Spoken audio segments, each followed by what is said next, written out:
Okay, I've been signaled. It is 6:30. I am Dick Hatheway, the current president of the Swedenborg Foundation, and on behalf of the staff and the board of directors, I'd like to welcome all of you to our annual meeting. And we'll start by calling on Jeremy Simmons, known to most of you, to give the invocation. Good evening, everyone. I will start by reading Heaven and Hell number 185, which is about art, because that's kind of what the evening is dedicated to. I have seen palaces in heaven that were so splendid as to be beyond description. Their upper stories shone as though they were made of pure gold, their lower ones as though they were made of precious gems. Each palace seemed more splendid than the last. It was the same inside. The rooms were graced with such lovely adornments that neither words nor the arts and sciences are adequate to describe them. On the side that faced south, there were parklands where everything sparkled in the same way. Here and there, the leaves like silver and fruits like gold, with flowers in their beds, making virtual rainbows with their colors. On the horizon of sight, there were other palaces that framed the scene. The architecture of heaven is like this, so that you might call it the very essence of the art. And small wonder, since the art itself does come to us from heaven. Angels tell me that things like this and countless others, even more perfect, are presented to their view by the Lord, but that such sights actually delight their minds more than their eyes, because they see correspondences in every detail. And through their correspondences, they see things divine. So if you'll bow your heads, Lord, open our eyes to the beauty of the divine qualities that we see mirrored around us in the goodness of the hearts that have come together this evening, in the flowering of the natural environment on this spring day, and the astonishing truths that you've given us and that we gather together to support. May this gathering be an inspiration to each of us, and may we work together to further the recognition of your artistry in all its forms. Amen.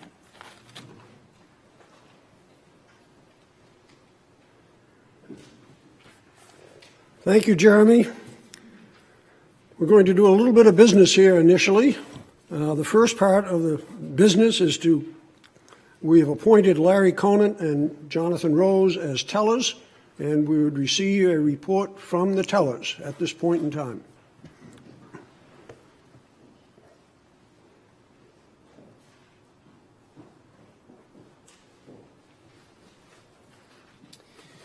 We have 162 proxies and approximately 26 members present.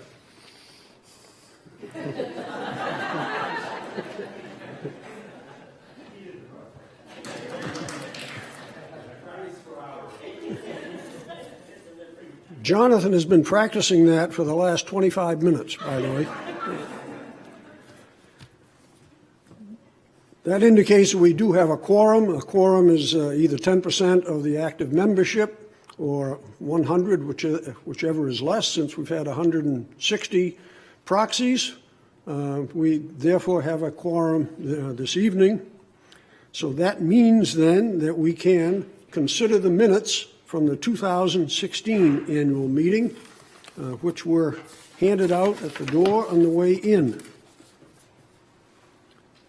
Do we have a motion to accept those minutes? Second. And a second. Now, there's some questions, some points that need to be raised. Hearing and seeing none, we'll just simply declare that the minutes have been approved as presented. Thank you. The next item of business is to hear the report of the nominating committee. Jim Lawrence is the chair of the nominating committee. And I ask Jim then to come forth.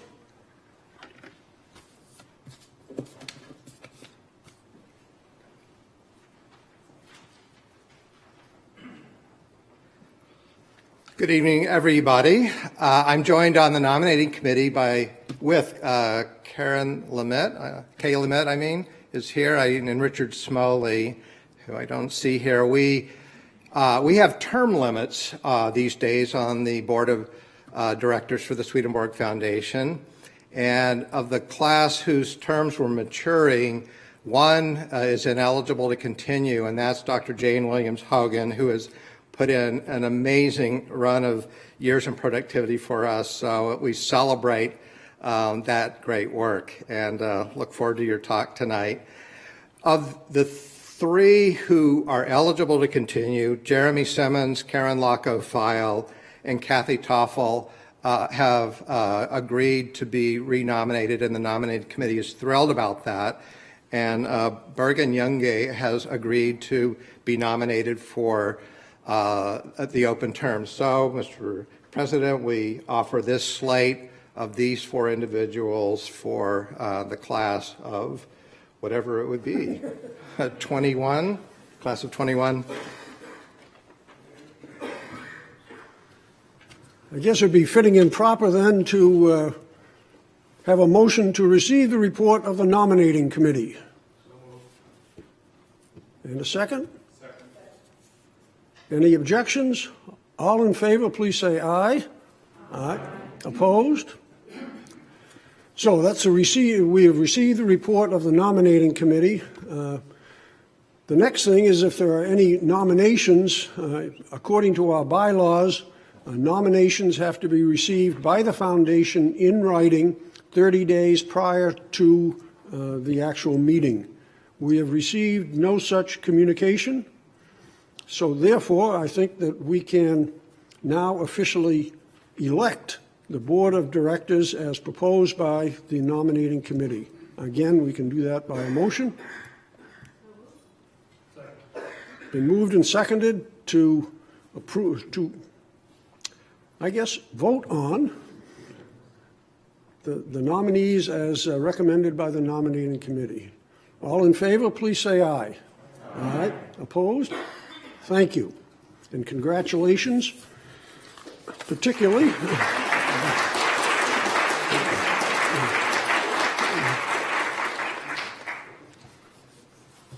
And I should mention that there is one additional person that we should recognize, and that's Sony Werner. Sony was elected by the board of directors in order to fill a unexpired term of Sylvia Shaw. And that's an appointment then, election by the board of directors. So she's filling that particular position as well. It is now my honor to offer memoriams. We had noticed then the passing this last year of three members of life members, two of whom had spent considerable time on the board of directors of Swedenborg Foundation. So I would ask for a moment of silence for Mrs. Carol Skinner Lawson, Reverend Ernest O. Martin, and Mr. John C. Perry.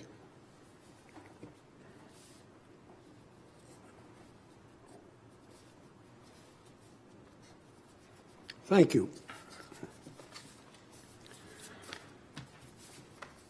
Next on your program is President's remarks.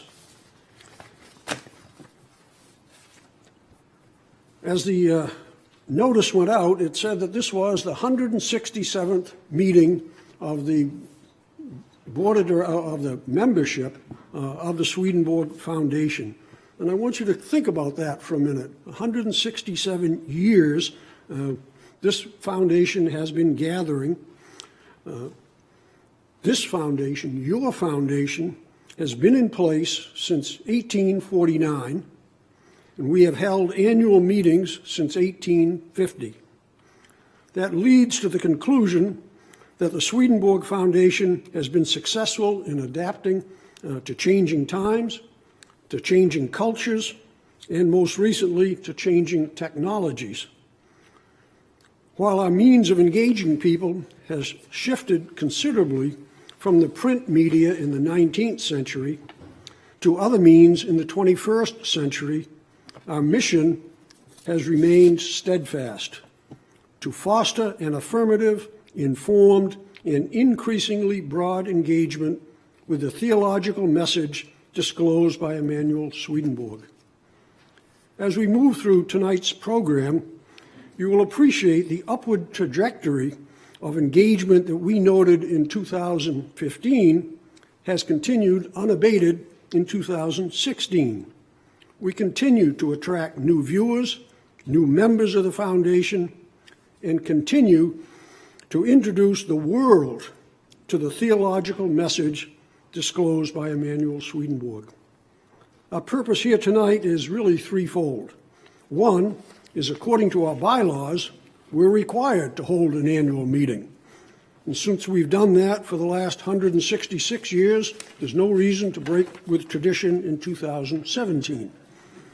Secondly, we were able to elect 4 members to the board of directors for the next 4 years. This also gives us, the board of directors and the staff, an opportunity to summarize the accomplishments over the past year. And third, it gives us an opportunity to say thank you to all of you who have supported the foundation, whether by your interest, by your membership, by your financial support, or whether you are a small donor or a large donor. Because of you, we continue to attract funds. We are donor supported. We're a not-for-profit corporation that's dependent upon the interest from endowment as well as public support. Some of that support is on an annual basis, while some has come from bequests to the foundation by our predecessors. The board's responsibility has been to be good stewards of these funds, to allocate these funds to programs deemed most effective in fulfilling our mission. To indicate how seriously the board has taken that responsibility, I'll mention one of the outcomes from a retreat the board and staff engaged in last fall as we worked towards creating a strategic plan. The highest priority item identified, the overarching goal, the one that had to be in place before any other aspirations could be addressed, was financial health, financial stability. As a result of the necessity of maintaining financial stability, the Board of Directors has recently created the new position of Director of Development. The job description has been written. The search to the position is underway at this point in time. This position will allow the foundation to develop a comprehensive plan, a sustainable plan that not only will centralize development efforts, but also will allow scholars to return to doing scholarship rather than fundraising. So we have high hopes that the successes we have enjoyed in 2016 are merely a harbinger of even better results to be reported on in 2018. Again, we thank you, all of you, for the support you have provided in the last year and in many cases in previous years as well, that has allowed the foundation to flourish. We continue to have great expectations as we look forward towards meeting with you again in 2018. Thank you.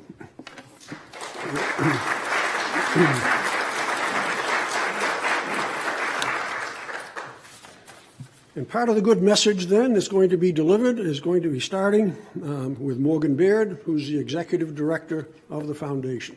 So we'll turn it over to you, Morgan.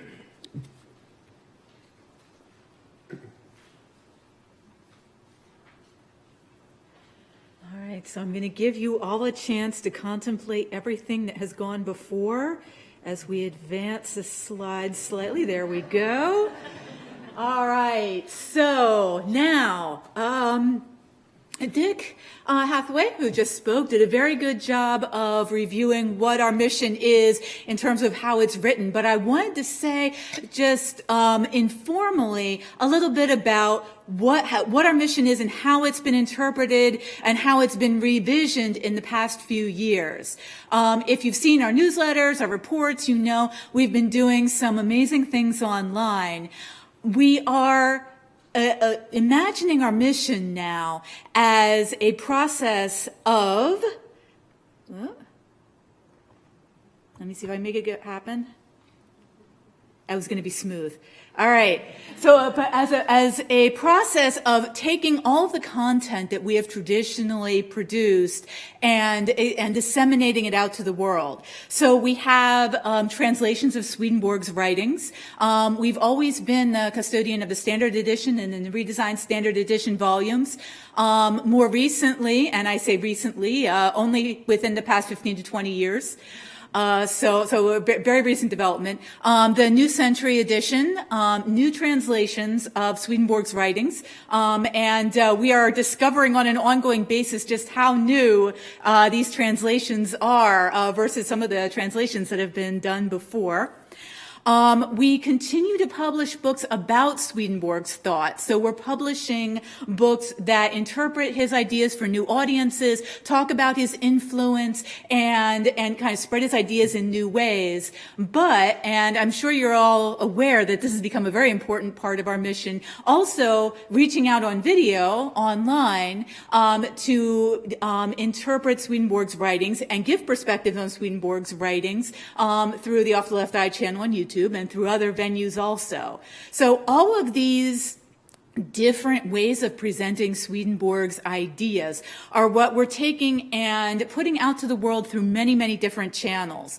So you see up here we have the Off the Left Eye channel. We have the Heaven and Hell Facebook page. We have our website, Swedenborg.com, and we have a number of other social media channels as well. And all of these channels have experienced significant growth in the past year, which is something that we're incredibly excited about. Okay, so we're talking first about Off the Left Eye on YouTube. So first, I have some really fun news to share that's very fresh. We just, within the past week or so, passed 50,000 subscribers on the Off the Left Eye YouTube channel. So we've been seeing some wonderful growth on that, just a steady increase in people who are subscribing to the channel, people who are getting engaged in it. I've got two statistics up in the chart up there. One is minutes watched and one is video views. And again, you can kind of see since the channel was launched, we've had just phenomenal growth in both of these statistics. Last year we had about 31 million minutes watched. And about 3.5 million individual views of our videos. So if you're really, really good at math, you can work out that's about 10 minutes per video. And that's actually a significant statistic unto itself, because one of the things that happens when you post a video on YouTube is that YouTube's little algorithms, little robots within YouTube decide what videos they're going to promote and what videos they're going to recommend to other people. So the way they decide what videos are going to recommend to people with similar interests, since there are so many videos on YouTube, is by looking at how long people spend watching individual videos, looking at how many subscribers a channel has, looking at how much time overall people have spent watching the channel. So part of the growth that we've been experiencing over the last year has been specifically because we've been very lucky to have a wonderful team producing some awesome content. Lots of people are getting interested in it, and they're watching more and more. So we're getting a ever increasing amount of time that people are spending watching it, and that helps us promote the channel on a wider basis. And you can also see on the sides some titles of recent episodes there. Another way that we reach out is through the Heaven and Hell Facebook page. And again, you can see we have page likes. Page likes basically mean that somebody has decided they want to follow the page. They want to receive all of their posts in their personal feed on YouTube. We've been having a really significant growth in that also. And again, you can, the chart kind of says it all there. We just in February passed 400,000 page likes on there. So that's basically 400,000 people who said, we love this Facebook page, we love you guys, we want to hear more about Swedenborg. Most of what's posted on the channel are quotes from Swedenborg, often they're paired with an image that illustrates the concept. And we try to promote sharing of that, to give people thoughts to think about. We also provide links to videos so that people can kind of get a way to access more information about a particular topic. So one of the ways in which we promote growth on this channel is by advertising and drawing people to the page, and also promoting posts that they appear in people's feeds. So an individual post might appear in maybe 500,000 people's feeds, depending on the post, the individual post. We've had some posts, and so you can see an example up there of two of the most popular posts on the page. Some of our most popular posts have reached more than 1 million people each, which is one of the goals we kind of set out to accomplish when we first set up the channel. On the website, Swedenborg.com, again, seeing the left side shows growth in visitors. One of the major things that we want to promote on the website is download of ebooks. So this is, again, kind of a reinterpretation of our traditional mission. The Swedenborg Foundation started out with the mission and the goal of making Swedenborg's writings as widely available as possible. And so back in 1849, that meant printing books and physically distributing the books for people for either free or as low a cost as possible. Today we accomplish that through the internet. And so as web traffic to the site increases, we're also seeing a really healthy increase in the number of books that people download. So last year it was just under 50,000 books, individual books that people downloaded from our site. So that's part of our strategy when we drive people to the site. But we also try to encourage them to find out more about Swedenborg and get more information about his thought and his ideas.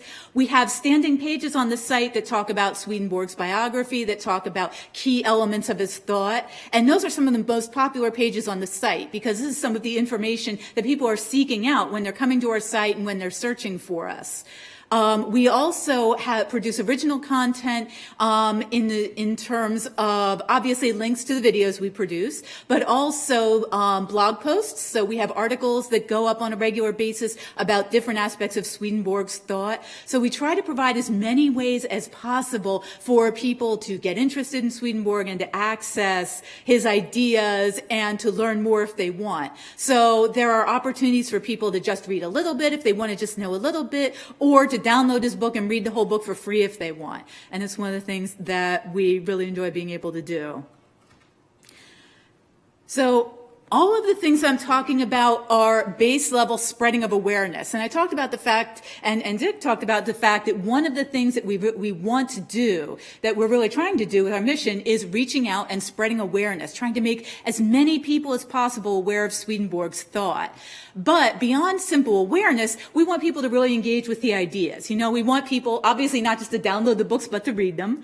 We want people to contact us and ask questions and give feedback and think about what they've said, or what they've heard, or what they've seen, and really, absorb it and find more ways to get into it, and to have a response when they contact us. So to that end, we have a team of moderators who answer questions on social media. You can see the kind of things they're faced with out there, just streams of comments and questions all day, every day. Last year, we got 35,000 comments on the YouTube alone, on our Off the Left Eye channel. And a lot of those are questions about Swedenborg or his philosophy, or something, something about what the video was about. A lot of them are comments that need responses. So we've got a team of about 6 people who spend some amount of their time just answering those comments. And one of the things we've been able to do through donor support over the past year is allow them to spend more time with those people. So not only are we spreading awareness of Swedenborg, but we're also having some kind of virtual face-to-face contact, some person-to-person contact, in terms of them being able to say, hey, what about this, and getting feedback on this too. So to talk a little bit more about what's been happening, especially with the Off the Left Eye YouTube channel, we have none other than Mr. Curtis Childs, who's going to be coming up next.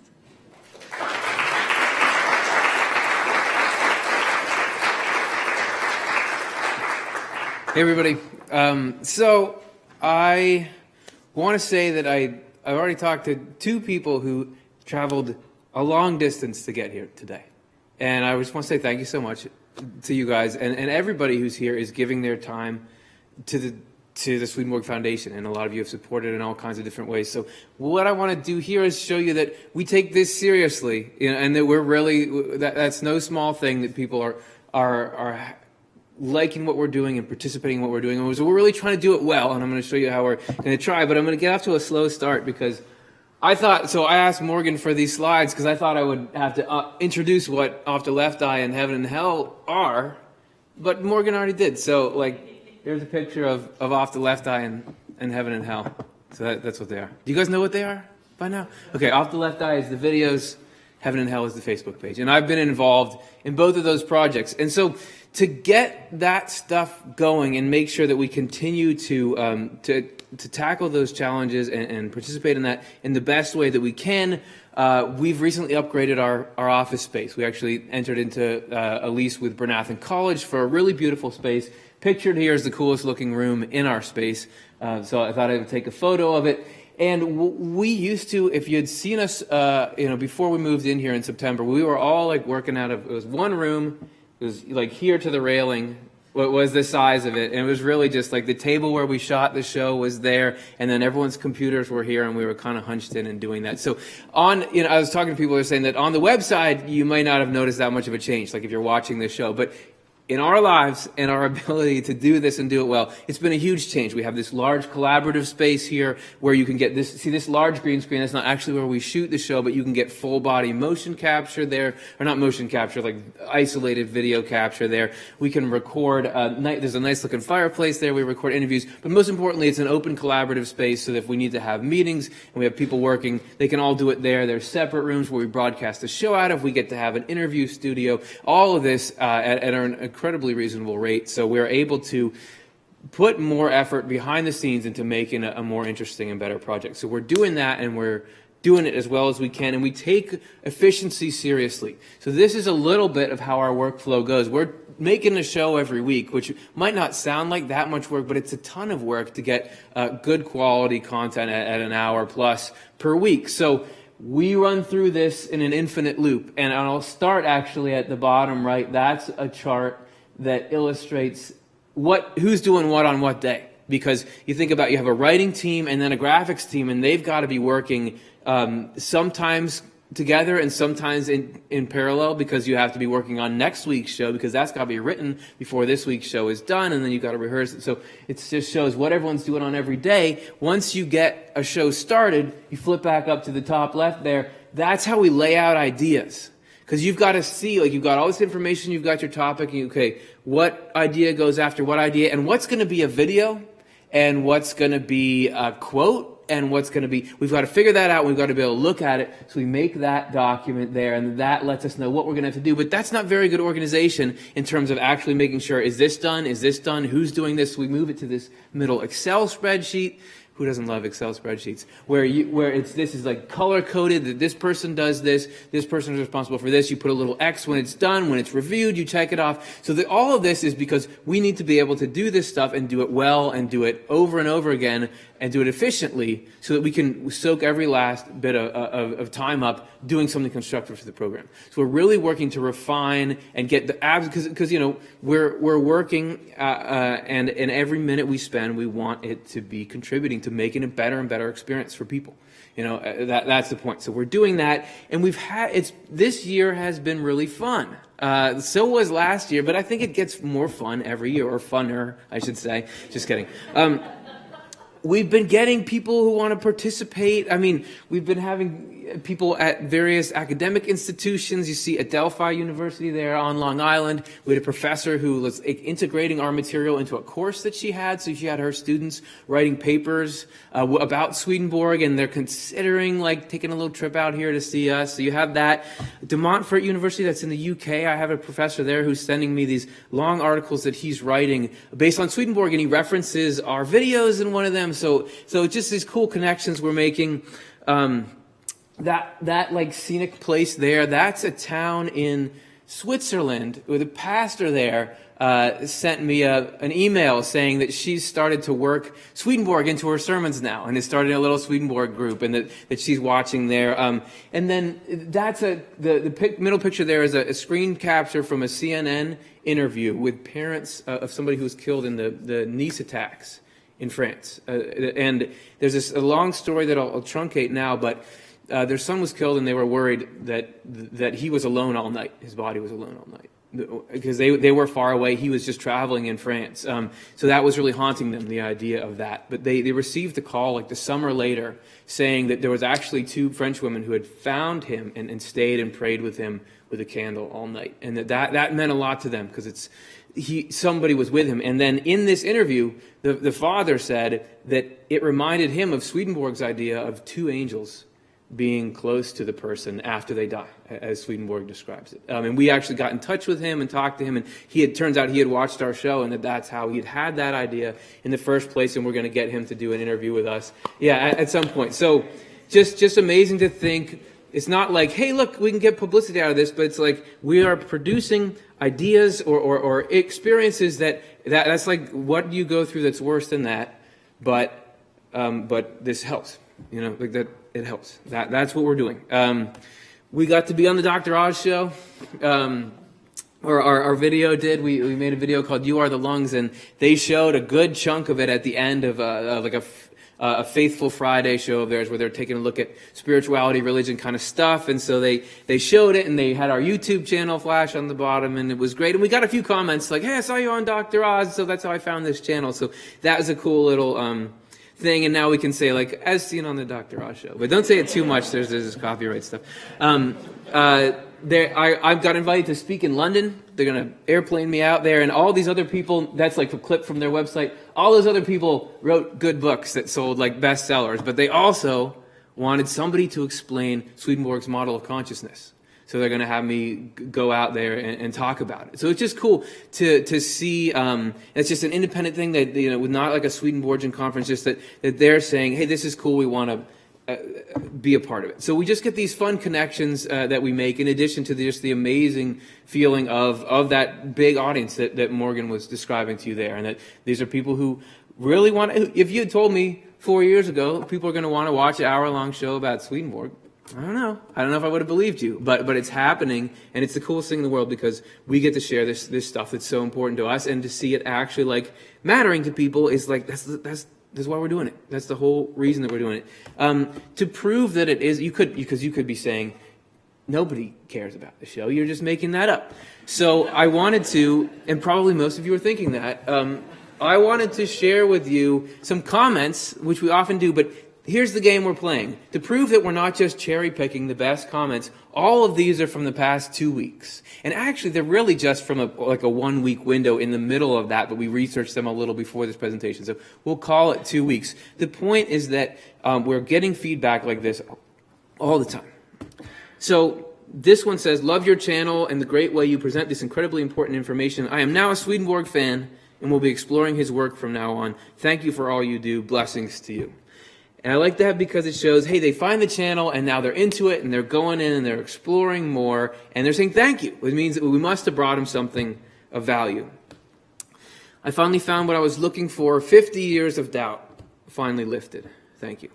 50 years is a long time. That's a heavy weight. And if we could play any role in lifting that for that person, we've done something good. And imagine the feeling that would spur you to write that comment, because you don't have to comment, So something is going on there.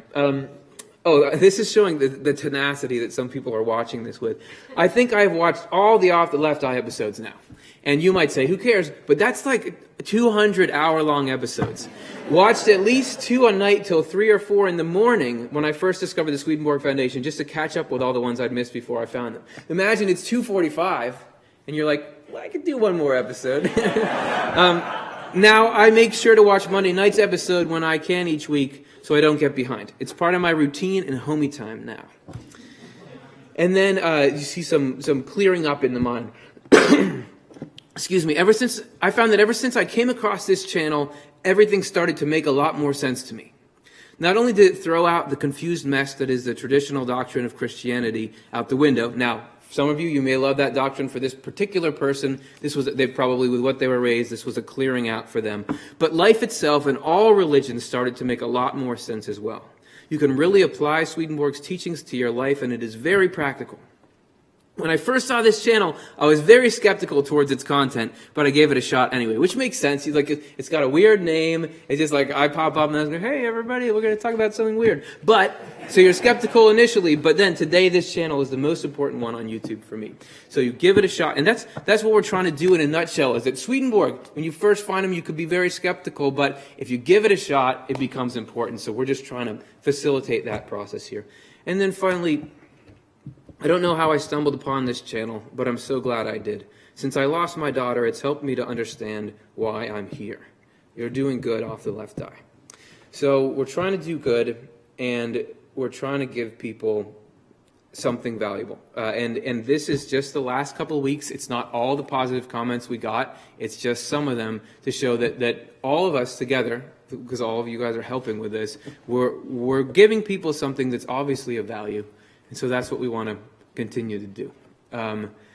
And the bedrock of all this, I mean, really, we've been launching all of this based on having, Swedenborg's material accessible. And the next speaker here is a guy who's been making it accessible through this wonderful series of translations. Please welcome to the stage Dr. Jonathan Rose.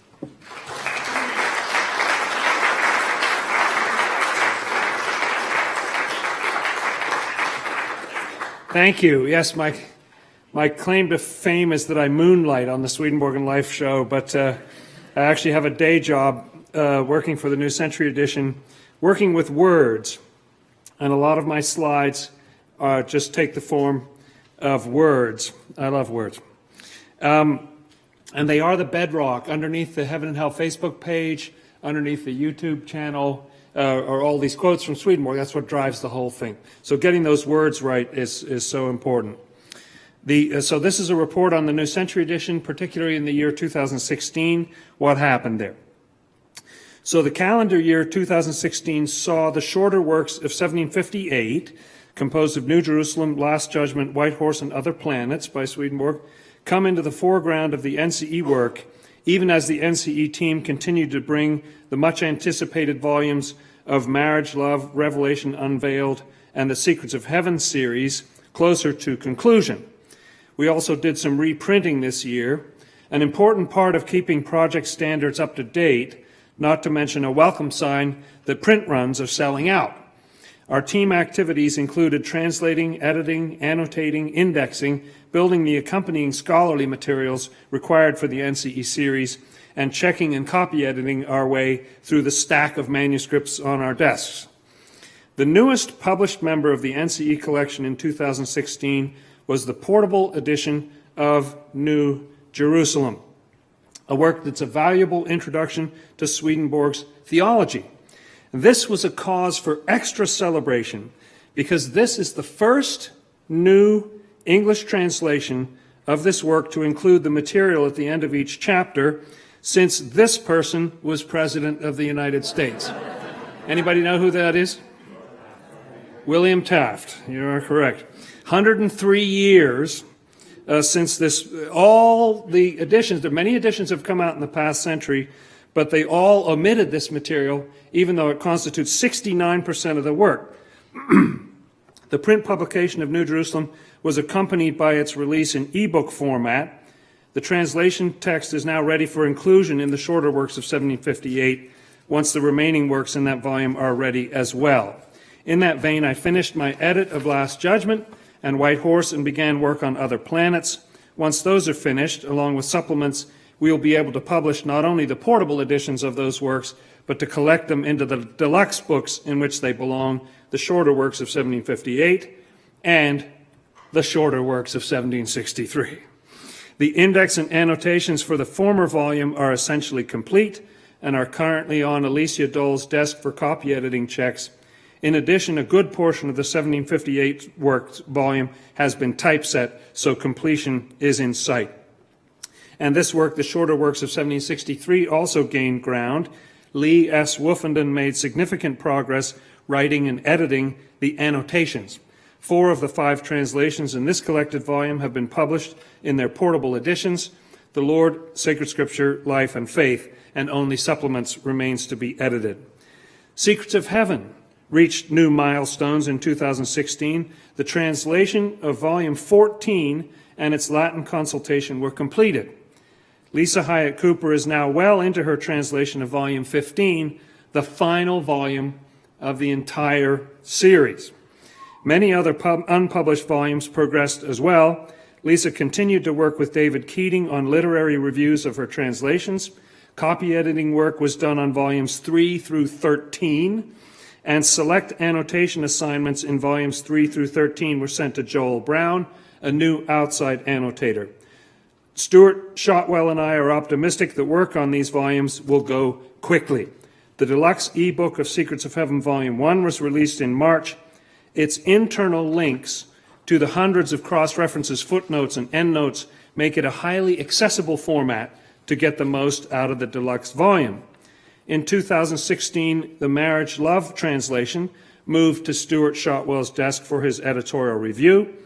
Eric Odner is bringing his editing skills to bear to expedite progress on this significant work. And the 2 volumes of Revelation Unveiled were advanced as well. Early in the year, Lee Woofenden completed his annotation edit, and Skye Kerr finished her draft of the index to the translation in early 2017. So, my next slide is a slide of our progress overall. I don't expect you to be able to read this, but it has 36 rows for all the various titles and volumes, and 23 columns for all the processes that each title has to go through, and the blue squares that you'll see mean that that process is complete. So here we are. There are more blue squares than white. We're making progress. It's a good thing. So we are filling in the chart. In addition, the Swedenborg Foundation's publishing philosophy is to maintain and refresh all of the NCE library on an ongoing basis. So when it came to our attention that stocks of 4 of the portable titles were getting low, Heaven and Hell, Secrets of Heaven Volume 1, True Christianity Volume 1, and Divine Providence, we reviewed and corrected the files. The reprints of the first 2 of these titles were released in 2016, as were the updated ebooks. The Swedenborg Foundation made an important step forward in our audiobook offerings by teaming up with Audible, a very popular audiobook site affiliated with Amazon. Sound engineering adjustments to the recording of some new elements. In other words, the existing recording needed adjusting, and we needed to record some new elements for them, both of which are time-consuming, are required to offer our existing audiobooks through this venue. At this point, the titles available there, as you may see there, are Divine Providence and Divine Love and Wisdom. Heaven and Hell and True Christianity Volume 1 will be added soon. In 2016, now for our sales and free downloads, there was an interesting little coincidence that happened with our sales. In 2015, we sold 1,887 volumes. In 2016, we sold 1,887 volumes. And 136 audiobooks, which aren't mentioned up there. Our sales of NCE, so those are the printed physical volumes. Our sales of NCE ebooks dipped ever so slightly from last year's 2,642 units to this year's 2,467. Combined, these sales of units in all categories ran just under the total of sales during 2015. In 2015, the total number of NCE titles sold was 4,529, that's the downloads, and during 2016, it reached 4,490. Those paid sales numbers, however, were far exceeded, as usual, by the free downloads of NCE volumes from our website. These free downloads in 2016 came to 21,963, an increase of 8.4% over 2015's total of 19,633. The most popular download this year was the PDF version of the portable Heaven and Hell at 2,881 downloads, followed closely by the downloads of the PDF version of Secrets of Heaven Volume 1 at 2,389 downloads. This activity brought to, drum roll please, 221,898 the total free downloads of NCE volumes since project inception, easily surpassing the 200,000 milestone mentioned in last year's report. And as for our funding, in October 2015, the board made a significant change in the way NCE funding is handled from a budget perspective, setting aside a total of $2 million in a board-designated fund that is intended to take the current phase of the NCE through to completion. In 2016, NCE expenses were $372,386, and there were total donations, grants, and matching funds of $67,590 that came in to offset those costs for a net deduction of $304,796. So this leaves almost 1.7 million remaining in the fund as of December 31st, 2016. And note that all of these are preliminary figures subject to adjustment during the audit. We are truly grateful for all your support. Thank you. And now I'd like to introduce Karen Feil to talk about further how we pay for all this.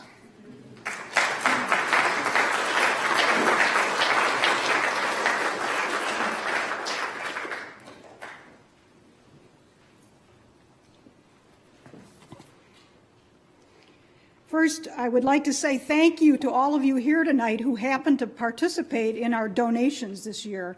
It's very important to the work of the foundation, and we're very, very grateful for your participation. In 2016, you can see from the graph here that we started our new strategy in 2013 where we were giving away the books as a PDF or having the dollar ebooks. So the model where we were making money serious money from selling the books, we changed that strategy. And what happened in 2016, we had some donor support that enabled us to expand that activity that you've seen on the internet. So we added some staff, and as Curtis says, they moved into new space, and we've been doing more with the online in 2016. And that's really largely thanks to donations that we received from people like yourselves that are helping to support that. In our expenses overall, we had $1.6 million in total spending. This pie chart shows you how it breaks out. Online programming was 36% of that total. That includes the staff involved as well. The New Century Edition was 24% of the investment. The general expenses for things like conferences and other books that we were doing together is about 11%. And then the administrative support and also fundraising was 29% of our total investment. That's how it broke out. Now, where do we get our funds to do what we do? We had donations and membership sales of 36% that provided for our activities. The endowment, we used 55%, and then other investments like the real estate provides 7%, and you'll see that the book sales is really a small 2% of the total funds that we use to run this operation. We had some good membership growth. We're very, very encouraged in 2016. A lot is coming from the internet. Can you see those numbers? We had a total of 716 members this year. That's the most members the foundation has ever had in its history. So that's an achievement. It was up 28%. 28% of them were new members. We had a total of 309 new donors this year. And that was double the percent increase that we had last year. We had 14% new last year. This year we have 28% new. So, a lot of this is coming from the internet, and it's very, very encouraging. And Morgan, are you going to talk about the breakout of the new donor contributions later? Okay, all right. All right, so that's giving our total numbers. The numbers are small, but we had that shift in strategy to the free or the nominal cost books, and our investment in offTheLeftEye is really starting to increase the total donors and first-time donors. We have substantial opportunity to bring our videos out to the public eye, and we're hopeful that we'll be able to keep this trend going for a long time. One thing I wanted to mention in terms of the stories that Curtis was telling, in our little cozy library in downtown Chicago, the Swedenborg Library, one of our members was having a very difficult Thanksgiving with her father-in-law, who was up for several days and is a difficult personality. And she told me that in a particular difficult evening, she went upstairs and she watched one of the offTheLeftEye videos. I forget which one it was. And she was able to come back down and have an even keel for the rest of the holiday. So it's not just that we're teaching the theology, we're providing therapy on the spot to people when they need it. So we're really hopeful that we will have a lot more activity like this. Our asset allocation, we had a total net increase of 26,550 added to our endowment at the end of this year. So the total return on investment was 6.8%, with 0.2% the fees that we pay to Vanguard. We have shifted our money about 3 years ago into Vanguard accounts. So you can see the breakout of our assets, that 84% of it is in stock, 9% is in REITs. The building itself is 3% of our assets, and cash we have 4% handy. One of the things that we did in 2016 that would be an administrative expense was we had to repair all the facing brick on the foundation. So we did a big tuck pointing job and sealing, refinishing job on those bricks. That was a $62,000 investment in that property. And then Dick is going to talk a little bit about new business.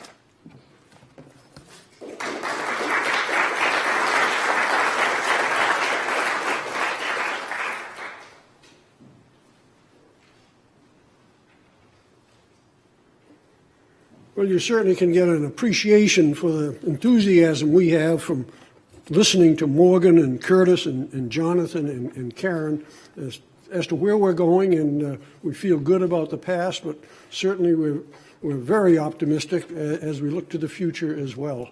A lot of good things are happening, and so much of it is dependent upon your support. And again, reiterating what Karen and Kathy, Karen has said, is we thank you for everything that you do. Now, there's a little part in the program here that speaks to new business, but we could also then open it up for questions. We've got some skilled people here to answer the questions. The board members are wearing name tags, as are the staff members. They look somewhat similar. You have to look very carefully to tell the difference between them. The best way to do that would be to look at the people's faces. If they seem to know what they're doing, they're part of the staff. If they look lost, they're part of the board of directors. So if there are some questions, we'd be very glad to field them.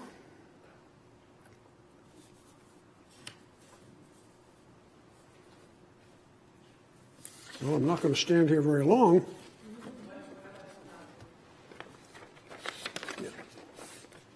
Yes.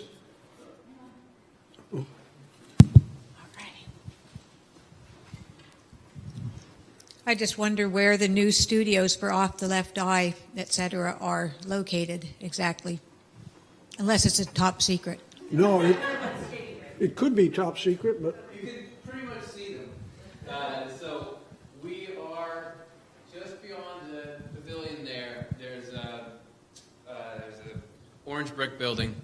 And this, I'll give you a little history, but I don't really know the history of it. Used to be the dairy, and now it was converted to a concert venue for a while with student housing. The social center, it's known as the place where the restrooms are for the hockey rink. On the second floor of that, there's a series of offices, and we're occupying those. And Common Ground. We work in Common Ground. I remember playing some good concerts there.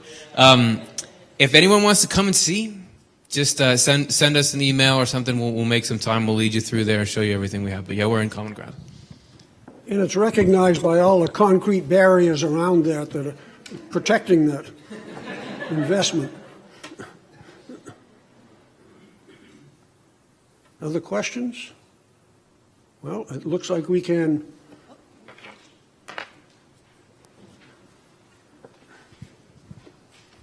Yeah, since my wife asked a question, and she actually, I had to encourage her to come because this is the way to find out what's going on. And as you can see, she got inspired. But my question is, you mentioned that you have a lot of people, especially from Facebook, writing in and asking questions. How many people do you have responding to those questions? Curtis?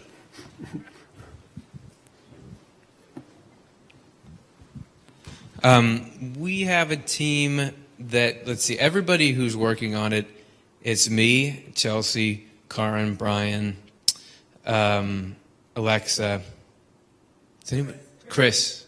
So that's 6. And nobody's doing it full time. We're all giving portions of our time, and we sort of have developed a system where there are certain people that are checking different domains, because we have all these different channels through which messages come in. We have YouTube, but even within YouTube, there's comments on the videos, there's comments on the channel, there's private messages, and Facebook has private messages and public messages, and we have multiple Facebook pages. We have all these other, so there's all these channels where they come in. So we'll get one person whose job it is to survey everything. They answer some. There's a place where we can post, hey, I don't have time for all these, and you can assign them to other people. There are certain people that have specialties. We know, like, oh, this is one that so-and-so should be answering. This is one.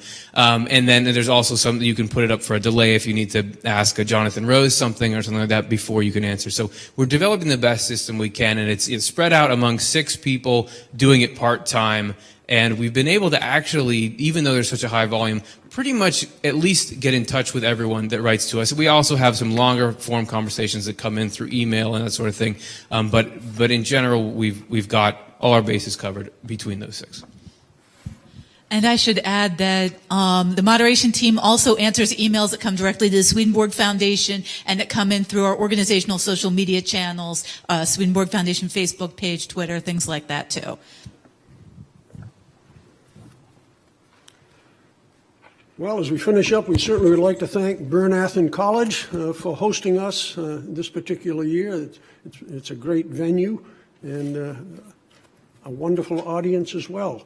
And we're going to be hearing in approximately 1.5 minutes from a member of the Bryn Athyn faculty. And I guess before we do that, I better entertain a motion to adjourn. Good evening, everybody. I'm delighted to be here.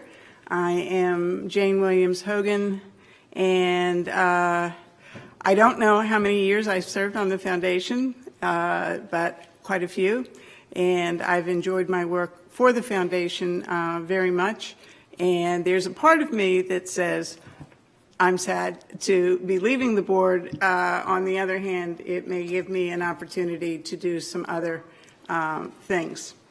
So I have somewhat changed the title of my talk. So it is Swedenborg and the Arts Conference, 100 Years Overdue or Not. So I have some stuff to say about that at the very end. And I'll do this now, and I may do it some other time. These are posters for the conference. Everybody in this room ought to register and come.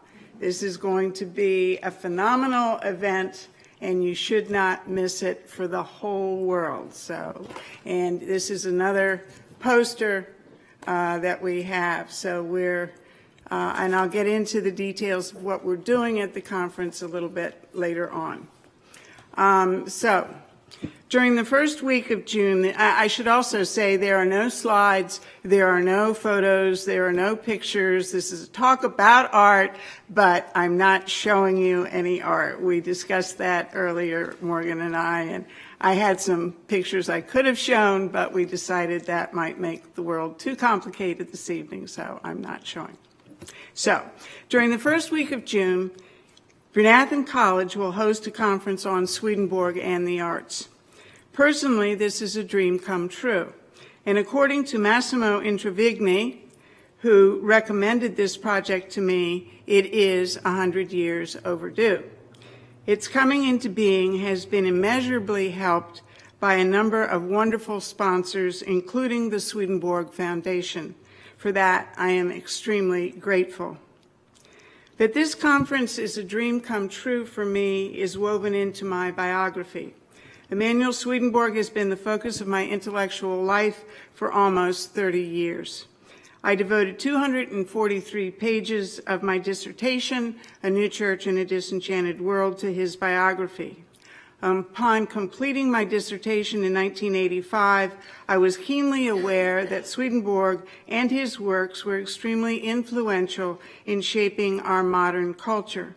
But I was also aware that historians and interpreters of the past 200 years, for the most part, were unaware of his significance. Nonetheless, during my years of doing research on the topic of church formation and development, I also became aware that there were other researchers who had discovered that Swedenborg had indeed played a significant role in their area of interest. This led me to propose that Bryn College hold a conference on Swedenborg and his influence to celebrate the 300th anniversary of his birth in 1988. The college was willing to take the gamble. We advertised the conference in important academic journals, in literature, science, and the social sciences. This bore much fruit. We received over 60 proposals from scholars all over the world. The conference itself was extremely successful, and we published the proceedings, Swedenborg and His Influence, later that year. The proceedings contain 26 articles related to Swedenborg's influence. It has been satisfying to me, as I have traveled and visited other colleges and universities, that more often than not, I have found the book in their catalog. Excited about the impact of the 1988 conference, amid requests for more, it occurred to me that it would be better to take the conversation about Swedenborg's influence out into the broader academic world. I attended the American Academy of Religion's annual meeting in 1988, and while there, I met Catherine Albanese, who later became president of the American Academy of Religion, who had wanted to present at the conference, but read about it after it had taken place. We discussed bringing Swedenborg to the AAR. There was a process, of course, requiring a proposal supported by a list of members who would like to be active in the proposed unit. The application was successful, and the first session, called a consultation, was held in 1991. The consultation was renewed several times, and it ran for seven years. All but a handful of the 39 presenters at the consultation came from places and were academics who were not associated with Swedenborgian churches. They came from countries in Asia, Europe, as well as North America. The sessions were well attended. In the last session, there was standing room only, and people had to be turned away.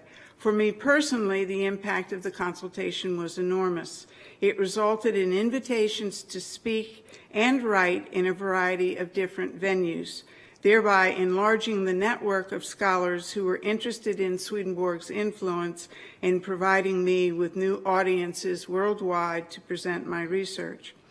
Contacts that I made at the AAR provided amazing opportunities for me to present my research on Swedenborg and Swedenborgian-related topics around the world.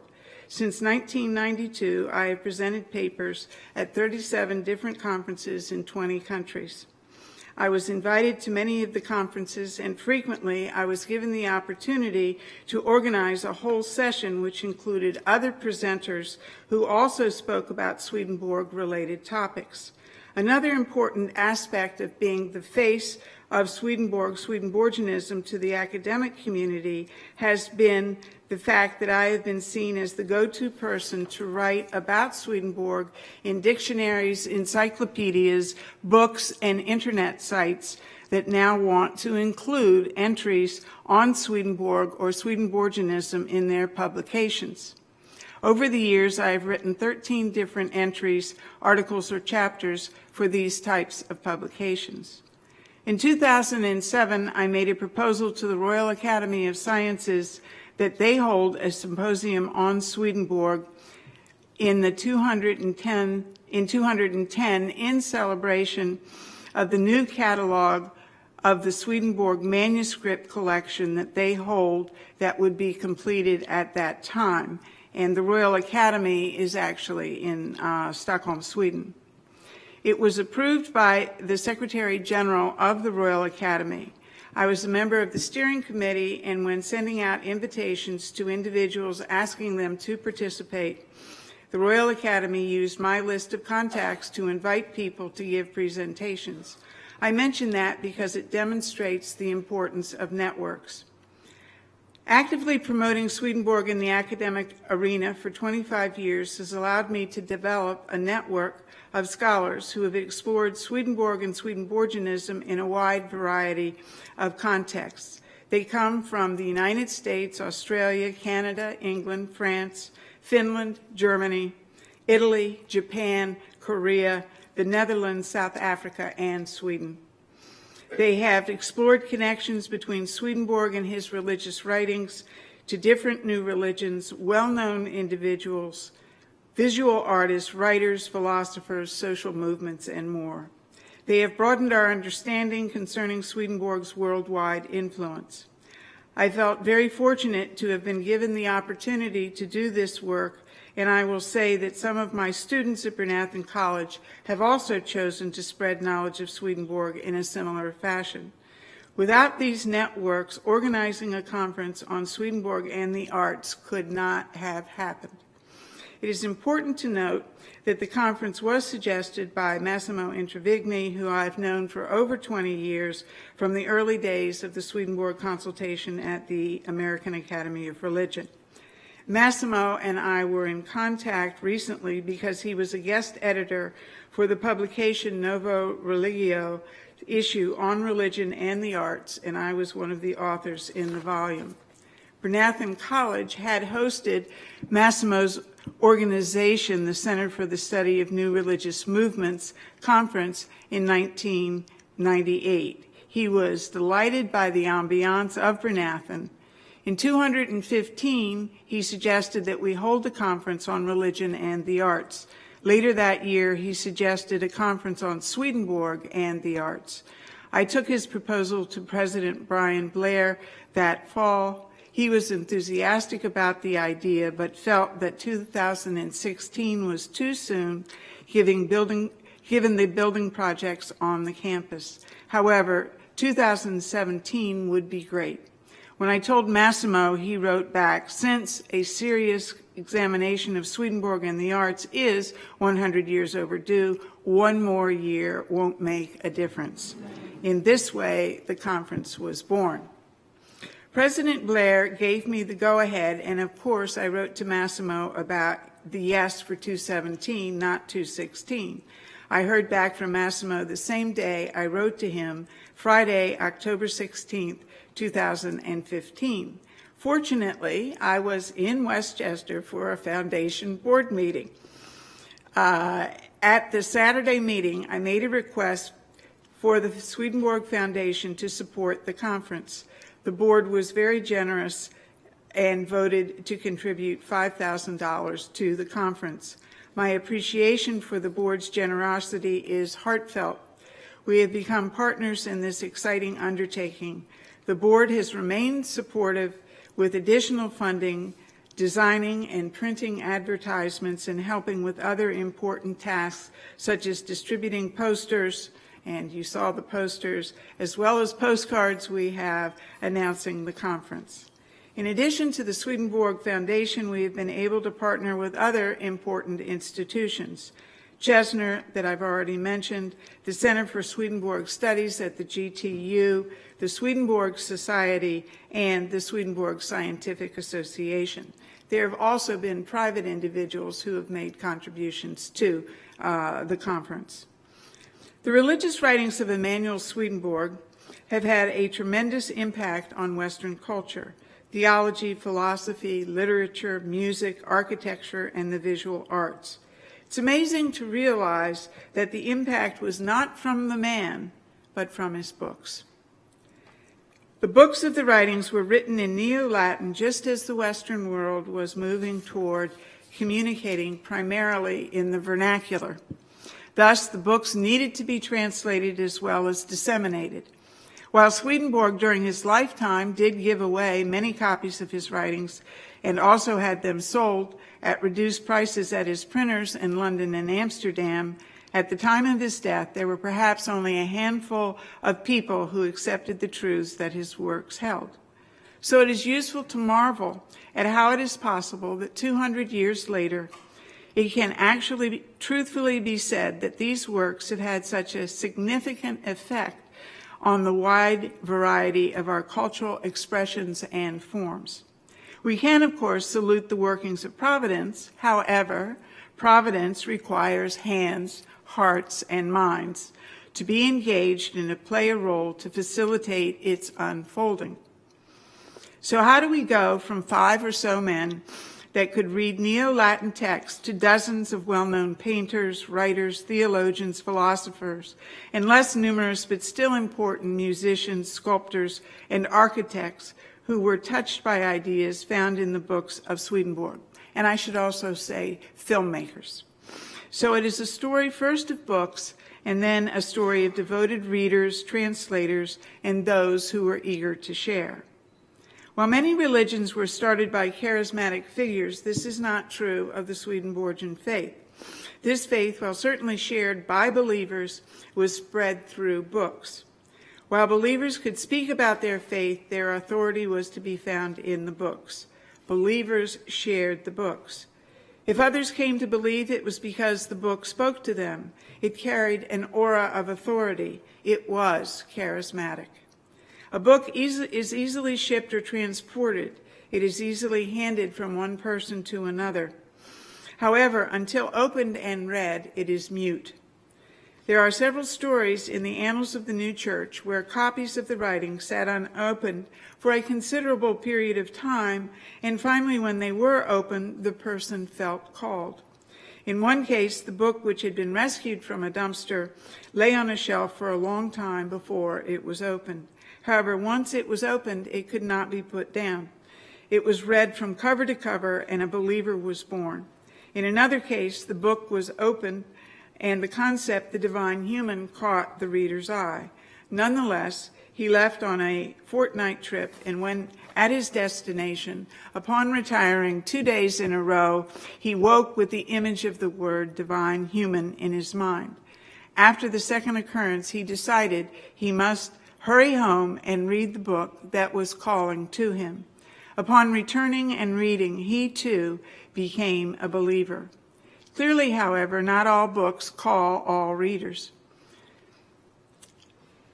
And many have picked up these works, read some, and moved on, or were not convinced. Charisma calls, but not everyone hears. Charisma calls out to the would-be lovers. Charismatic books call out to those who hear, and the book becomes a well of living water that can eternally nourish them. Some of Swedenborg's first adherents did in fact translate some of his works. They were printed and published and sold, as well as given away. By 1784, some were in fact shipped to Philadelphia here in the United States. They were purchased by the printer, Francis Bailey, and soon he recruited individuals to underwrite their publication. Among others, 2 famous Americans were subscribers, Benjamin Franklin and Robert Morris, a signer of the Declaration of Independence from Pennsylvania. Francis Bailey also started a reading circle, and in a short time, other reading circles were formed in the eastern United States and in the territories westward. Readers came together in 1817 in Philadelphia to create an organizational structure for themselves. The General Convention of the New Jerusalem Church, their 200th anniversary, is being celebrated this year in Philadelphia, where it was born. Convention grew and prospered in the 19th century. At its high point in 1890, it had 154 societies, 119 ministers, and 7,095 adult members. Several members of convention were highly popular and successful artists. We're getting to art, finally. So, in the 19th century, for example, Hiram Powers, George Inness, Ralph Blakelock, and William Page. William Page was a committed reader and a spokesman for the writings, but it was unclear whether he was a member of convention. Hiram Powers was tutored in both sculpture and Swedenborg in Cincinnati by Frederick Eckstein. Encouraged by Eckstein to study sculpture in Italy, he moved to Florence in 1837. In 1850, he was baptized with his family by the Reverend Thomas Worcester. The same year, he introduced William Page, who was also living there, to the works of Swedenborg. Page then shared the works with George Inness in 1863, when they both worked at the Eagleswood Military Academy in New Jersey. Blakelock came to the writings there.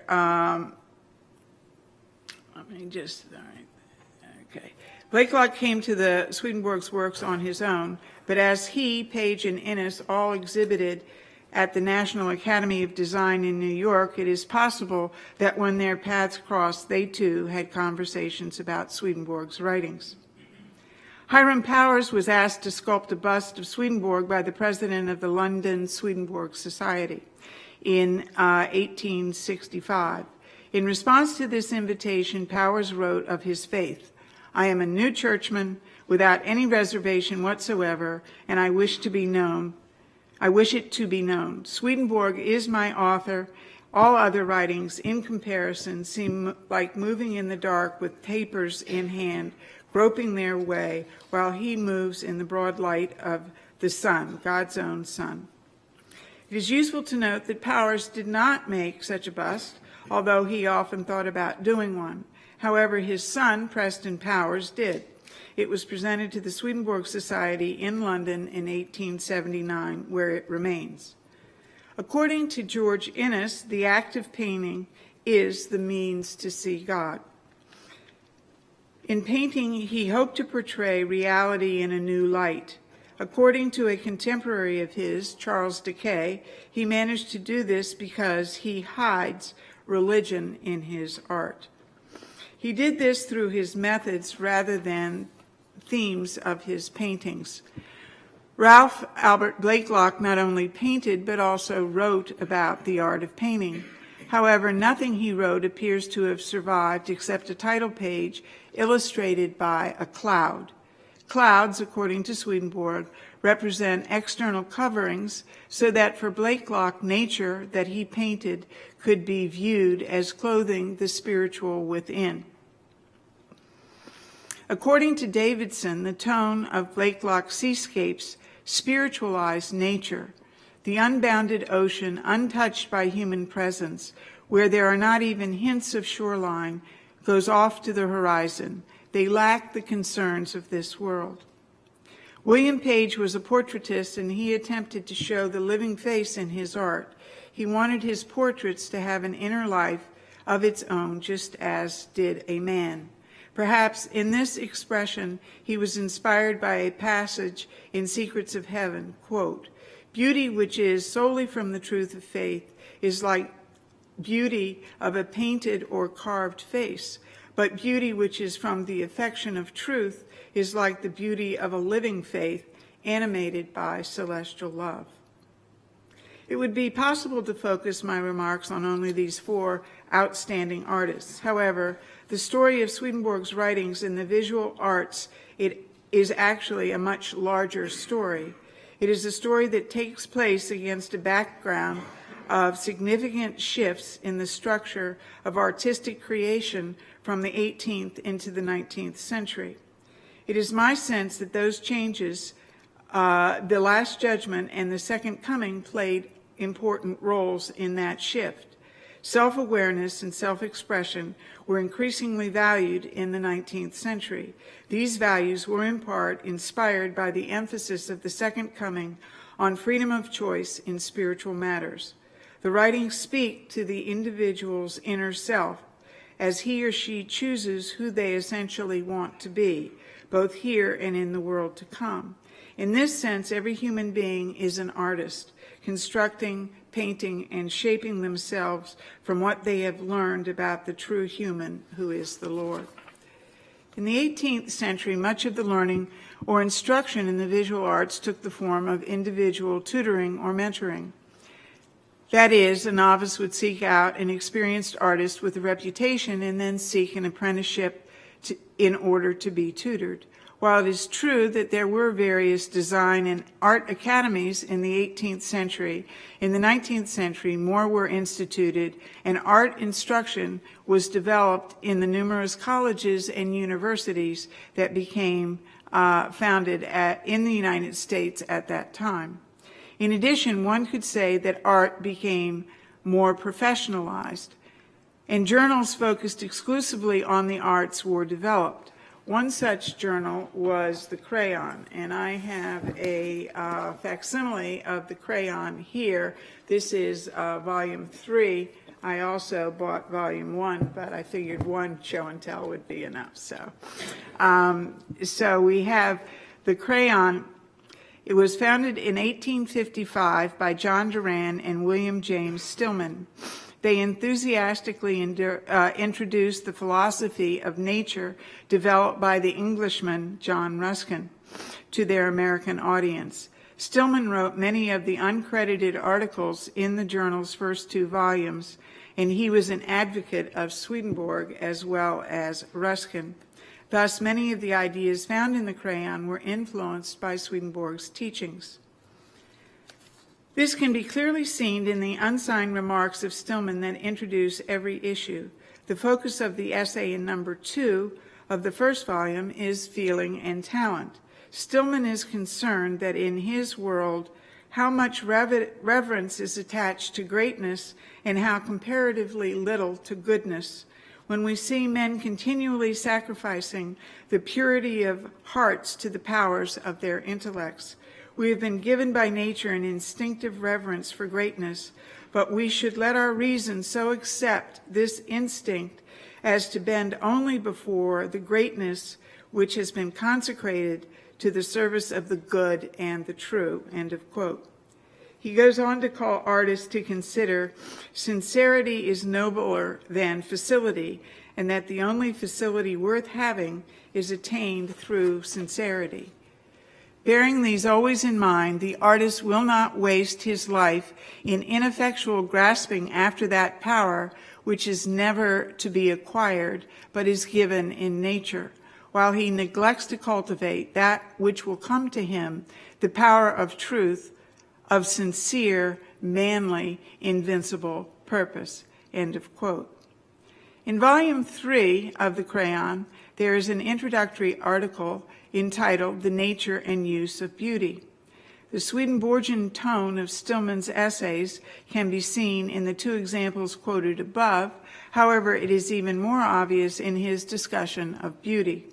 This discussion is so important to Stillman that he used the issues from January to July in an introduction to explain his ideas, in an introduction and 9 chapters to elaborate on his perspective. He discussed the following. He has his introduction, then he has the nature of beauty, the culture of art, the presence of beauty, the theories of its materiality, the theory of the divinity of beauty, and then 3 chapters on confirmation of the theory of divinity of beauty, the nature of the beautiful to the sublime, and sensorium of beauty and the uses of beauty. It would be useful to illustrate the Swedenborgian perspective with a few quotes.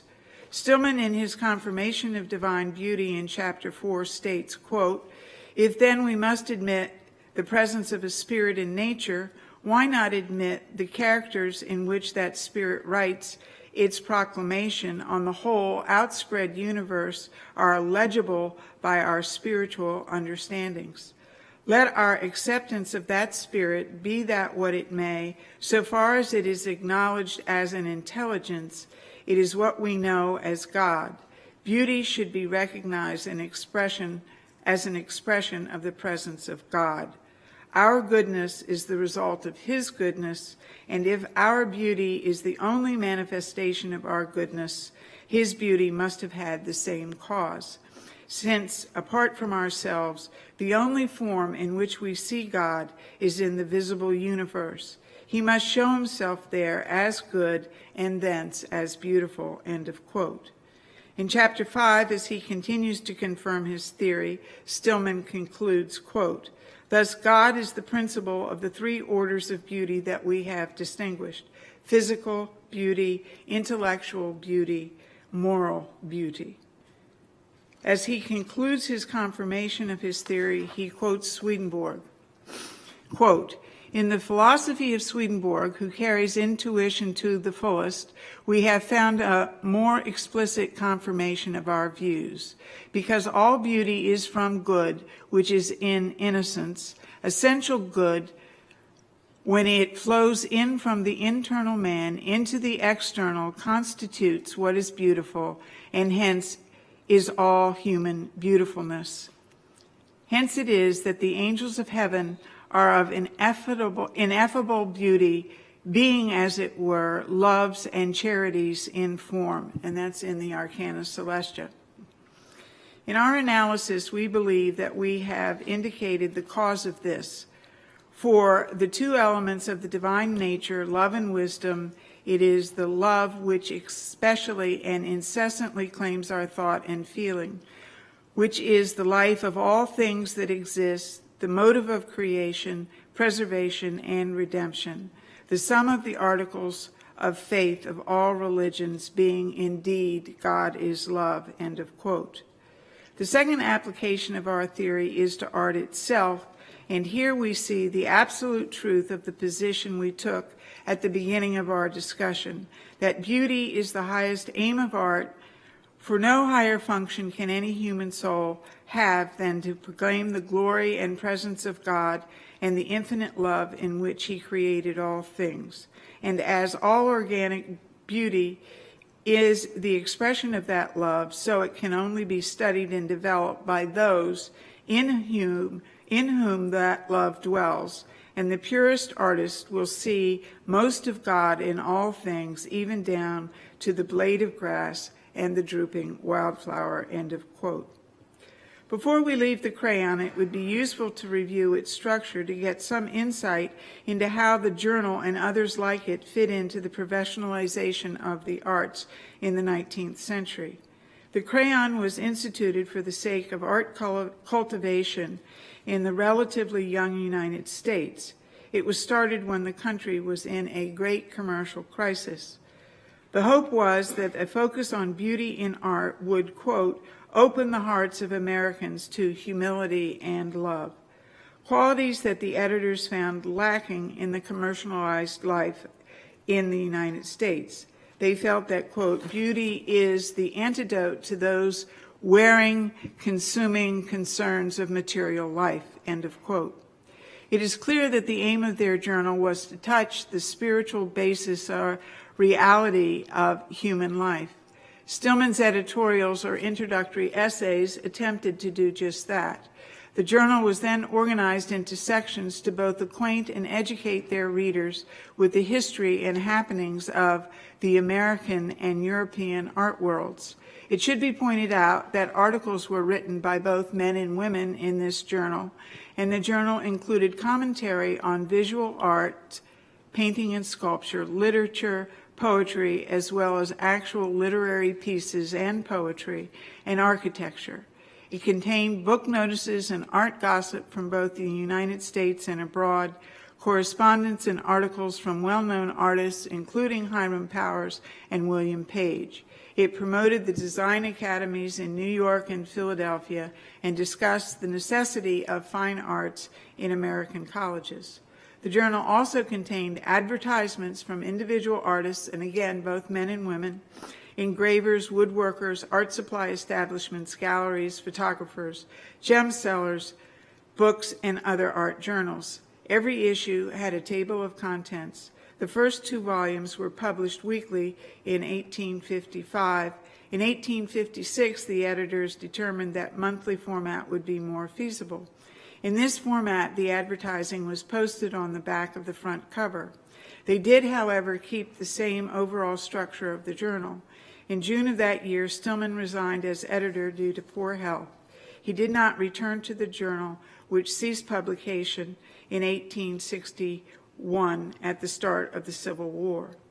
Discussing the crayon is relevant to the broader discussion of artists influenced by Swedenborg because the list of visual artists developed by Massimo Intravigni who were influenced by Swedenborg, 49, so he found 69 artists, 49 of them were both born and active as artists in the 19th century, although only 17 of them were American.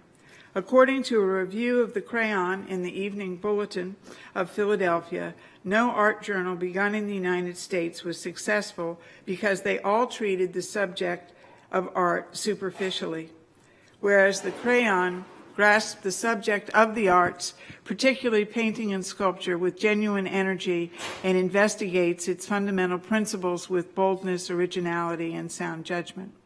Furthermore, its reputation among literary men, amateurs, and artists is everything that could be wished and increases with each successive number. End of the review. The review of the crayon points to the felt need for such journals in the 19th century and the particular perspective it contained. Stillman's use of Swedenborgian concepts to highlight the moral value and usefulness of the arts appears to have resonated with the readers and reviewers of the crayon. It is possible that if Stillman's health had not forced him to resign, the journal may not have had to close at the onset of the Civil War. Nonetheless, it is heartening to know that while it was published, its Swedenborgian colored message fit into and also shaped the spirit of the times. What did Swedenborg offer artists? Swedenborg's aesthetic philosophy. Swedenborg's religious writing encompassed a whole range of topics, which among others include theology, human nature, law, government, marriage, family, psychology, sociology, economics, and education. While he did not specifically develop an aesthetic philosophy, nonetheless, elements of one can be found. Throughout his many volumes, one can find references to words and ideas associated with aesthetics: beauty, color, light, dark, shadow, shade, form, space, state, shape, weight, measure, correspondence, and symbol, as well as references to perception, sight, eye, appearance, and reality. He also discussed art, artists, painters, and painting. His work also contains a philosophy of nature that could attract landscape artists seeking to spiritualize their creations. Swedenborg's religious writings are organized by numbered paragraphs and not specific pages. Thus, using an electronic concordance, it is possible to search the whole of his works to find the concepts listed above. And of course, it is possible to find words singular or plural, noun or verb or adjective. The word beauty is found in 319 paragraphs, perception in 1,842. There are 654 paragraphs that refer to the eye and 1,417 that mention sight.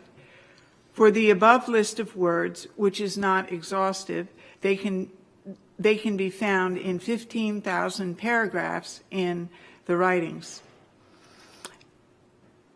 Clearly, such references in themselves do not point to an intentional aesthetic philosophy.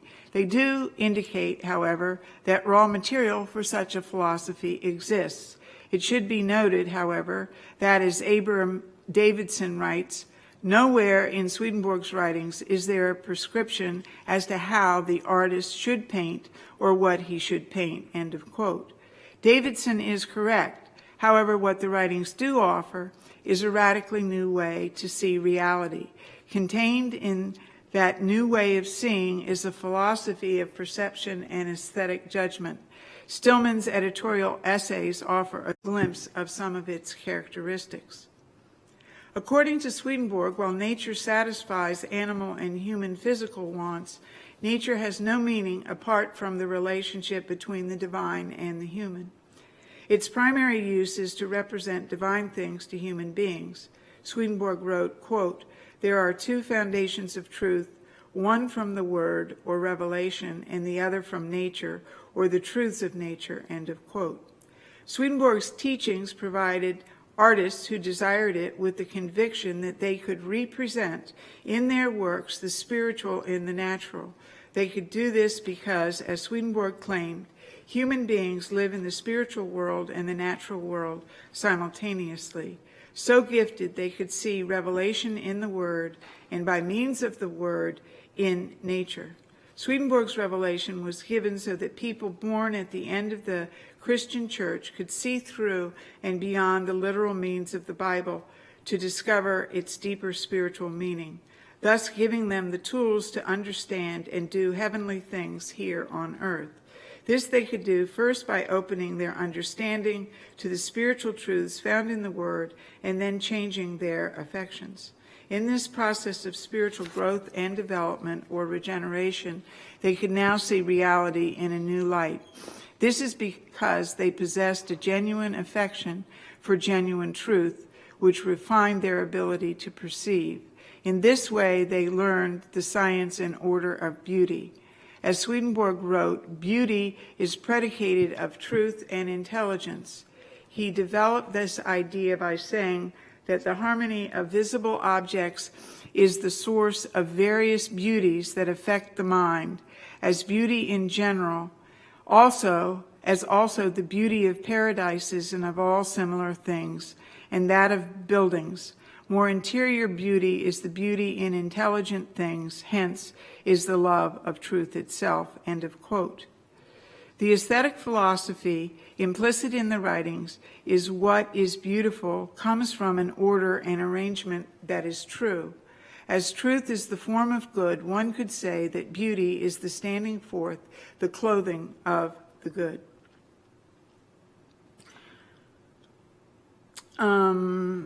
Let me see, yes. Thus, art fashioned in the mind and produced by human hands is the way which it is possible to see an ordering of affections, or stated differently, it presents as one whole, balance and harmony, that is beauty. Art has the capacity to allow the viewer to see more clearly, allowing us to elevate our affections into higher spiritual truths. It would appear that this is the mission and vision of artists influenced by Swedenborg.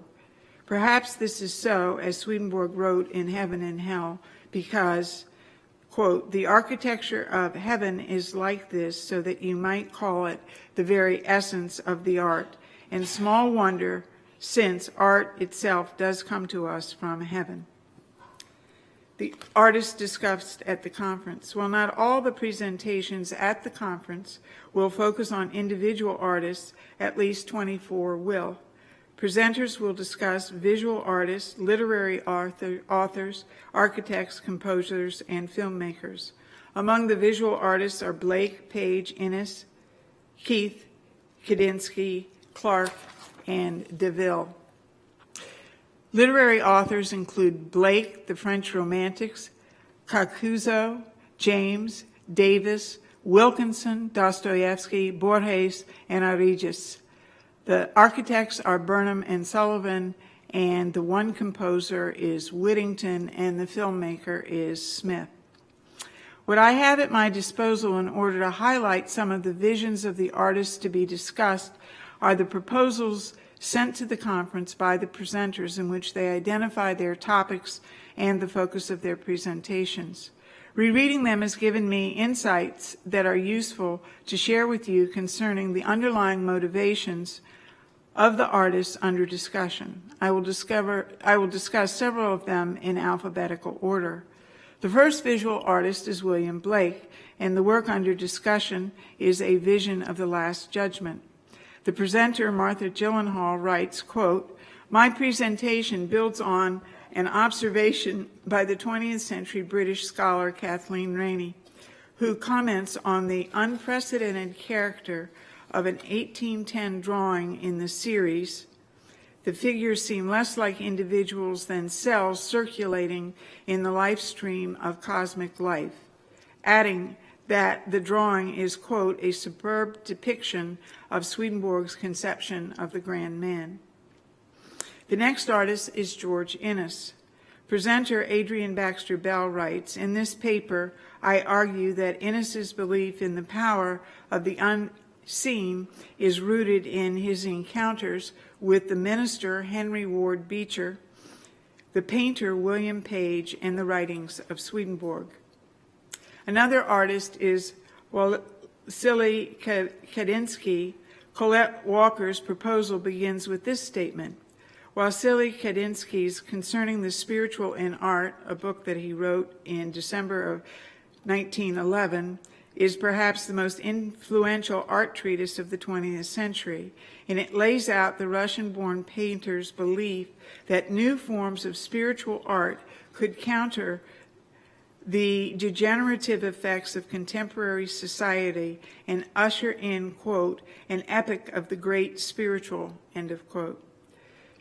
William Keith is another artist to be discussed at the conference. Jim Lawrence writes, quote, "Keith notably transitioned from stunning and massive realistic depictions of nature to a more psychological and spiritual representation of natural scenes.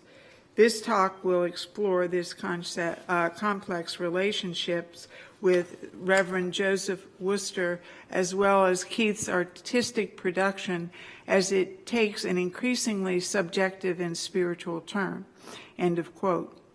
The themes of several papers with a broader focus will now be discussed. Linda Dalrymple Henderson, one of the keynote speakers, will examine the impact of scientific developments such as X-rays and the popular interest in a spatial fourth dimension on the arts. She argues that such things created a setting in which interest in invisible realities and Swedenborg's ideas could thrive anew. Marco Pazzi, in his paper on painting in the spiritual world, says that he would like to show the extent to which British Victorian spirit art was indebted to Swedenborg's ideas and could even be interpreted as a natural development of them, end of quote.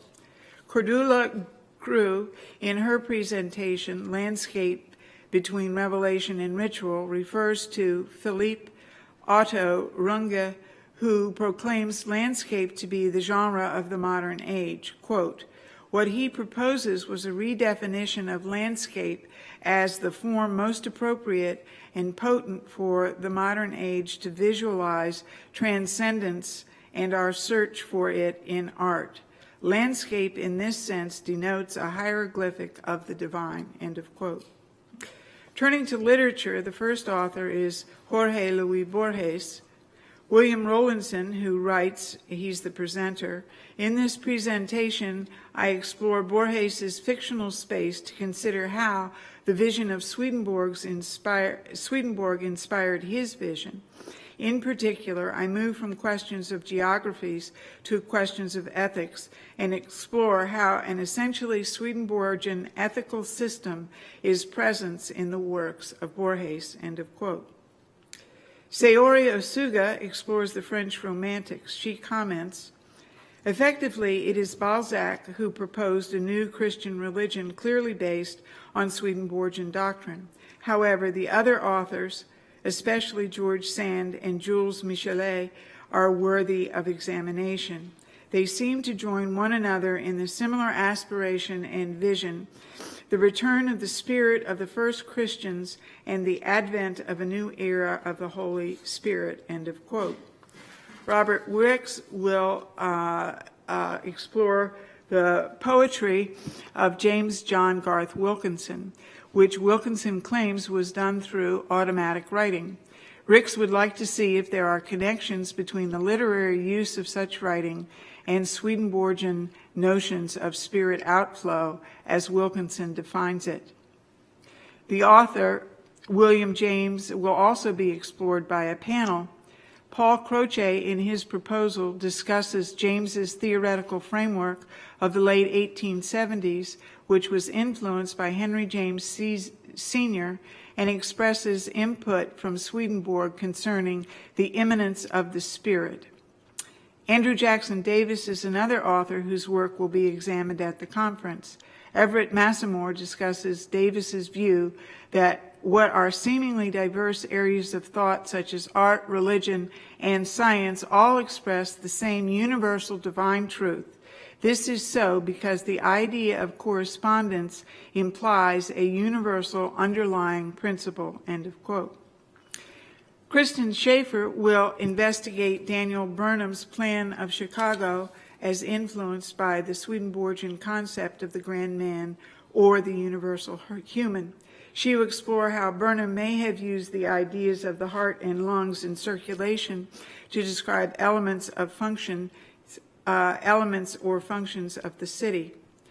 Stephen Cole, among other things, will explore how the architectural theories of Louis Henry Sullivan were inspired by the Swedenborgian doctrine of correspondences. Paul Ivy examines the City Beautiful movement and writes that Swedenborg's theory allowed for the spiritual to be recognized in the organic, within larger structures such as the idealized urban environment. He created a framework within which the absolute and the divine correspond to the individual and expressive on different levels of articulation. His paper explores these two notions of correspondence in church architecture and city planning. Finally, in the realm of music, Graham Beer examines the work of C.J. Whittington. He discusses how Whittington's efforts, guided by his religion and his collaborators, can be seen as an attempt to follow a set of principles of musical composition based on their understanding of Swedenborg's spiritual works.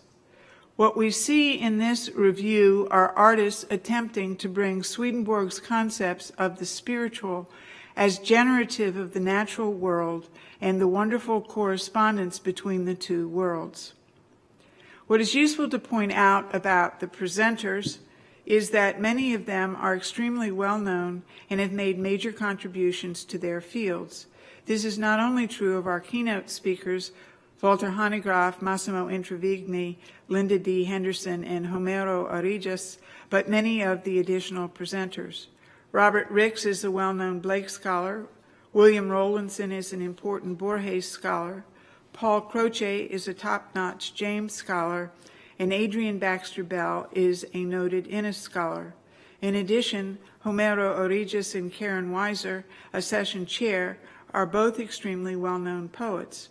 In addition to the presenters we invited who will be presenting, as well as those who responded to our call for papers, there are several extremely important scholars who were invited but due to other commitments could not attend. They all expressed tremendous regret that they could not be here in June. Thus, hopefully, this conference will not be a one and done, but will encourage more conferences of a similar but perhaps more focused theme to take place. Conferences, for example, focused on the influence of Swedenborg, specifically on the visual arts or literature or music.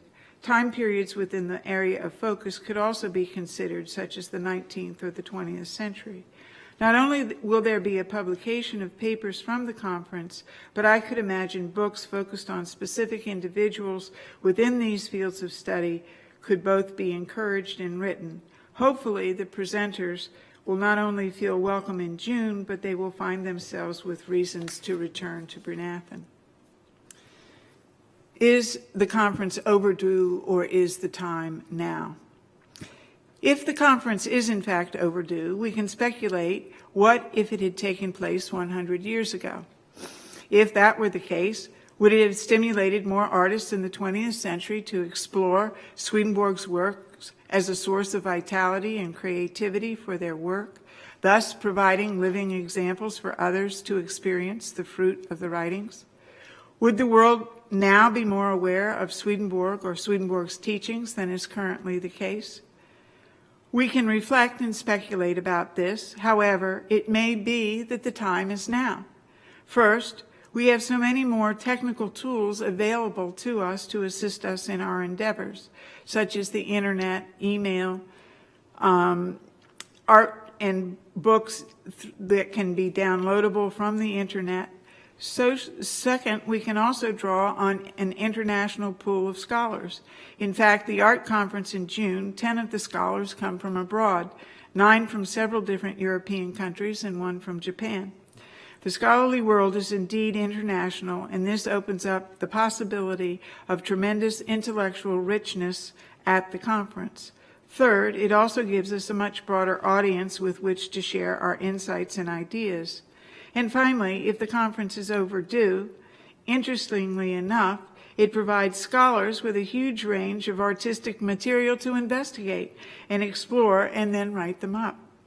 Doing research today not only provides the scholar with wonderful subjects and topics that need investigation, but it also provides easier access to research materials than ever before.